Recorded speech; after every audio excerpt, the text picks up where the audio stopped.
Өтө коркунучтуу статистика. Казакстан үй бүлөнүн бузулушу боюнча 1-орунду алды дүйнөдө. Жана үй бүлөнү бузуп аткан демилге 90% аялдардан экен. Изилдесе аялдарга таасир берген интернет, социалдык желе и ошол жактан өнүгүшүм керек. Мен болбой калдым, күйөөм мага мешайт этип атат, үй бүлөм мени кыйнап атат. Зомбулук, абьюз, ушул нерселер диагноз кылат экен дагы интернеттен демилгени алат экен. Мен муну физиологиялык жагында түшүнөм. Себеби интернетте 1,5 мүнөттүк роликтин ичинде дофамин алып аткан адам, элесе дофамин үчүн 1 жылда убакыт кетет. А бул 1,5 мүнөттө дофамин алып аткан адам интернеттин кадимки наркоманына айланат. Бул аялдарды эми далилдеш мүмкүн эмес. Мүмкүн эмес, сени интернет ушинтип атат деп далилдей албайсың, бул аракет кылба. Эркектерге бере турган кеңешим, биринчи аялың менен сүйлөш.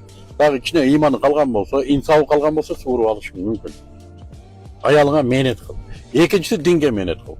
Аллахы менен бул үй бүлөнү кайтарып бербесе, башка бул үй бүлөнү бузам деген аял бузуп тынат. Азыр интернет ушуга жеткирип койду. Буларды өтө жеңил ойлуу, анын үстүнө билими тайкы болгон аялдар, мектепте эптеп эле окуган кыздар болгон болсо, алар бүттү үй бүлөнү талкаламайынча тынчпайт. И өнүгүп деле жыргатпайт. Ну мейли. Демек, эгерде балдар бар, жетим калат десеңер, аялыңарга иштегиле, чыгара албасаңар Аллахтын өзүнөн сурангыла, мээнет кылгыла. Аллахым чыгарып берсе чыгарып берди, бербесе башка үй бүлө берет.